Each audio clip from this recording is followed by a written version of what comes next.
वट सावित्री व्रत जो कि सुहागन महिलाएं अपनी पति की लंबी उम्र, उनके अच्छे स्वास्थ्य, अखंड लक्ष्मी और सौभाग्य की प्राप्ति के लिए करती हैं। किस दिन रखा जाएगा वट सावित्री व्रत, क्या है संपूर्ण पूजन विधि, वट सावित्री व्रत कथा और कौन से कार्य हैं जो हमें इस दिन करने चाहिए अथवा नहीं करने चाहिए। जय माता दी दोस्तों, आपके दोस्त आशु की तरफ से सभी लोग को राधे राधे। उम्मीद करते हैं सभी लोग बढ़िया होंगे और भगवान की कृपा सभी लोग के ऊपर बनी हुई होगी। आज की इस वीडियो में हम लोग वट सावित्री व्रत के बारे में बात करने वाले हैं, जो कि सुहागन महिलाएं अपनी पति की लंबी उम्र के लिए, उनके अच्छे स्वास्थ्य के लिए, अखंड लक्ष्मी के लिए और सौभाग्य की प्राप्ति के लिए रखती हैं कि माता सावित्री की और भगवान की कृपा सदैव उनके ऊपर और उनके पति के ऊपर बनी रहे। यह व्रत साल में एक बार आता है, जो कि ज्येष्ठ मास की अमावस तिथि के दिन पड़ता है। इस वर्ष 2025 में ज्येष्ठ मास की अमावस तिथि 26 मई को दोपहर 12:12 से आरंभ हो रही है और इसका समापन 27 मई को सुबह 8:37 पे हो जाएगा। जो महिलाएं तिथि के आरंभ होने पर व्रत रखती हैं वो 26 मई 2025 को वट सावित्री का व्रत रखेंगी।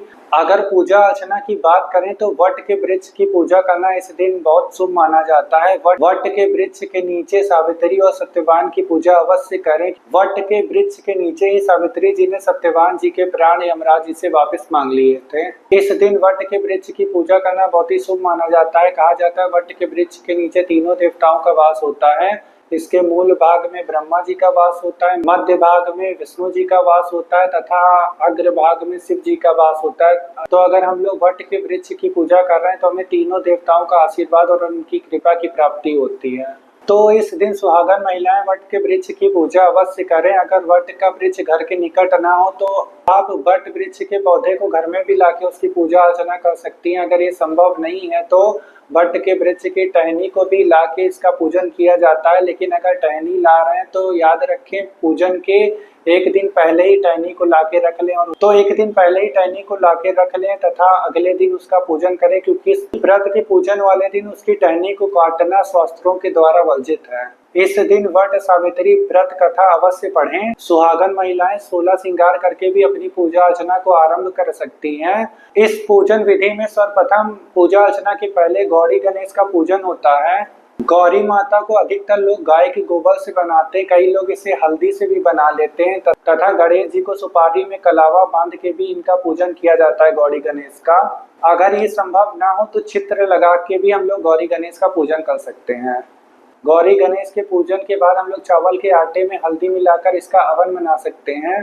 सर्वप्रथम गौरी गणेश के ऊपर सिंदूर अर्पित करने के बाद सुहागन महिलाएं वट के वृक्ष के ऊपर भी सिंदूर अर्पित करती हैं, हल्दी अर्पित करती हैं। फिर चंदन लगा के पूजन किया जाता है। उसके बाद धूप और दीप जला के कथा का आरंभ किया जाता है और वट के वृक्ष का भी पूजन किया जाता है। कहा जाता है पूजन करते समय वट सावित्री व्रत कथा को अवश्य पढ़ें। पढ़ने वाले और सुनने वाले दोनों को ही अनंत गुना फल की प्राप्ति होती है तथा माता सावित्री की और भगवान की कृपा उनके ऊपर सदैव बनी रहती है। पकवान की बात करें तो मीठे पकवानों और मिठाइयों का हम लोग इस दिन भोग लगा सकते हैं। मौसमी फलों का भोग लगाना अति उत्तम माना जाता है। खरबूजा हो गया, तरबूज हो गया, आम हो गया, इन सबको नैवेद्य के तौर पर भोग लगाना अति उत्तम माना गया है। पूजन के दौरान वट के वृक्ष को हवा भी दी जाती है पंखे से। पुराने जमाने में महिलाएं इस वृक्ष की पूजन के बाद 108 परिक्रमा लगाती थी, किंतु अब 11, 21 और 51 भी परिक्रमा लगाई जा सकती है। सुहागन महिलाएं जो भी व्रत रख रही हैं वो काले और सफेद रंग के कपड़े ना पहने, लाल, गुलाबी, कत्था और बैंगनी रंग के कपड़े इस दिन पहन सकते हैं। कहा जाता है व्रतधारी को इस दिन नमक का सेवन नहीं करना चाहिए, दिन के समय नहीं सोना चाहिए तथा सूर्योदय के पहले उठ के ही अपनी पूजा अर्चना को कर लें तो अति उत्तम माना गया है। अपनी मांग में पूरा सिंदूर लगाएं तथा माता सावित्री को लाल फूल अर्पित करें, क्योंकि लाल फूल प्रेम और श्रद्धा का प्रतीक माना गया है। नाखून को एक दिन पहले ही काट लें तथा शास्त्रों के द्वारा वट सावित्री व्रत के दिन तथा करवा चौथ के दिन बाल काटना वर्जित है। अगर दान की बात करें तो मौसमी फलों का दान, श्रृंगार के सामान का दान करना अति शुभ माना गया है। श्रृंगार के सामान का दान करें तो नए श्रृंगार के सामान का दान करें, खुद के प्रयोग किए गए श्रृंगार की चीजों का दान न करें। इस दिन मंगल सूत्र को अवश्य पहने, एक दूसरे के श्रृंगार का प्रयोग न करें तथा अगर हो सके तो मेहंदी दोनों हाथों में अवश्य लगाएं तथा वट सावित्री व्रत कथा अवश्य करें। जब कथा हो रही हो तो बीच में उठकर ना जाए, कथा पूरी हो जाने दें। दोस्तों, वट सावित्री व्रत कथा मैं आप लोग को पूरी पढ़ के सुनाई दे रहा हूँ। भद्र देश में एक राजा थे जिनका नाम अश्वपति था। भद्र देश के राजा अश्वपति की कोई संतान नहीं थी। उन्होंने संतान की प्राप्ति के लिए मंत्रोच्चारण के साथ प्रतिदिन 1 लाख आहुतियां दी। 18 वर्ष तक यह क्रम जारी रहा। इसके बाद सावित्री देवी ने प्रकट होकर वर दिया, राजन तुझे एक तेजस्वी कन्या पैदा होगी। सावित्री देवी की कृपा से जन्म लेने के कारण से कन्या का नाम सावित्री रखा गया। कन्या बड़ी होकर बेहद रूपवान हुई। योग्य वर न मिलने की वजह से सावित्री के पिता दुखी थे। उन्होंने कन्या को स्वयं वर तलाशने भेजा। सावित्री तपोवन में भटकने लगी।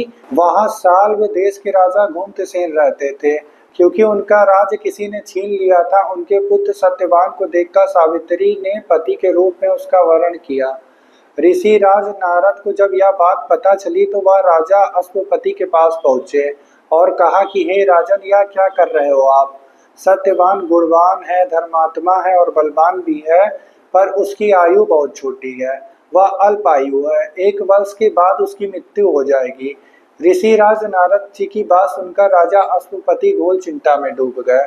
सावित्री से उन्होंने पूछा तो राजा ने कहा, पुत्री, तुम्हें जिस राजकुमार को अपने वर के रूप में चुना है वह अल्पायु है। तुम्हें किसी और को अपना जीवन साथी बनाना चाहिए। सावित्री ने कहा कि पिताजी, आर्य कन्याएं अपने पति का एक ही बार वरण करती हैं। राजा एक बार ही आज्ञा देता है और पंडित एक बार ही प्रतिज्ञा करते हैं और कन्यादान भी एक बार ही किया जाता है। सावित्री हट करने लगी और बोली, मैं सत्यवान से ही विवाह करूंगी। राजा अश्वपति ने सावित्री का विवाह सत्यवान से करा दिया। सावित्री अपने ससुराल पहुंचते ही सास ससुर की सेवा करने लगी। समय बीतता चला गया। नारद मुनि ने सावित्री को पहले ही सत्यवान की मृत्यु के दिन के बारे में बता दिया था। वह दिन जैसे जैसे करीब आने लगा, सावित्री अधीर होने लगी। उन्होंने 3 दिन पहले से ही उपवास शुरू कर दिया। नारद मुनि द्वारा कथित निश्चित तिथि पर पितरों का पूजन किया। हर दिन की तरह सत्यवान उस दिन भी लकड़ी काटने जंगल चले गए। साथ में सावित्री भी गई। जंगल में पहुंचकर सत्यवान लकड़ी काटने के लिए एक पेड़ पर चढ़ गए। तभी उसके सिर में तेज दर्द होने लगा। दर्द से व्याकुल सत्यवान पेड़ के नीचे उतर गए। सावित्री अपना भविष्य समझ गई। सत्यवान के सिर को गोद में रखकर सावित्री सत्यवान का सिर सहलाने लगी। तभी वहां यमराज आते दिखे। यमराज अपने साथ सत्यवान को ले जाने लगे। सावित्री भी उनके पीछे पीछे चल पड़ी। यमराज ने सावित्री को समझाने की कोशिश की कि यही विधि का विधान है, लेकिन सावित्री नहीं मानी। सावित्री की निष्ठा और पतिपरायणता को देखकर यमराज ने सावित्री से कहा कि हे देवी, तुम धन्य हो, तुम मुझसे कोई भी वरदान मांगो। सावित्री ने कहा कि मेरे सास ससुर वनवासी और अंधे हैं, उन्हें आप दिव्य ज्योति प्रदान करें। यमराज ने कहा, ऐसा ही होगा, जाओ अब लौट जाओ। लेकिन सावित्री अपने पति सत्यवान के पीछे पीछे चलती रही। यमराज ने कहा, देवी तुम वापस जाओ। सावित्री ने कहा, भगवान, मुझे अपने पति देव के पीछे पीछे चलने में कोई परेशानी नहीं है। पति के पीछे चलना मेरा कर्तव्य है। यह सुनकर उन्होंने फिर से एक और वर मांगने के लिए कहा। सावित्री बोली, हमारे ससुर का राज्य छिन गया, उन्हें पुनः वापस दिला दें। यमराज ने सावित्री को यह वरदान भी दे दिया और कहा, अब तुम लौट जाओ। लेकिन सावित्री पीछे पीछे चलती रही। यमराज ने सावित्री को तीसरा वरदान मांगने को कहा। इस पर सावित्री ने 100 संतान और सौभाग्य का वरदान मांगा। यमराज ने इसका वरदान भी सावित्री को दे दिया। सावित्री ने यमराज से कहा कि प्रभु, मैं एक पतिव्रता पत्नी हूँ और आपने मुझे पुत्रवती होने का आशीर्वाद दिया। यह सुनकर यमराज को सत्यवान के प्राण छोड़ने पड़े। यमराज अंतर ध्यान हो गए और सावित्री उसी वट वृक्ष के पास आ गई जहाँ उसके पति का मृत शरीर पड़ा था। सत्यवान जीवित हो गया और दोनों खुशी खुशी अपने राज की ओर चल पड़े। दोनों जब घर पहुंचे तो देखा कि माता पिता को दिव्य ज्योति प्राप्त हो गई है। इस प्रकार सावित्री सत्यवान चिरकाल तक राज सुख भोगते रहे।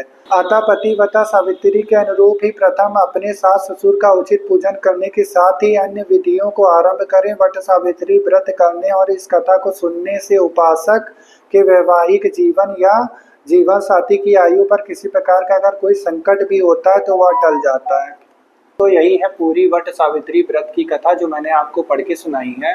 तो दोस्तों, यही जानकारी थी जो इस वीडियो के माध्यम से मेरे को आप लोगों को देनी थी। आशा करते हैं माता सावित्री की भगवान की कृपा सभी भक्तजनों के ऊपर सदैव बने रहेगी। फिर मिलते हैं आपसे अगली वीडियो में। आपका हर दिन हर पल मंगलमय हो। जय माता दी दोस्तों। राधे राधे सभी लोगों को।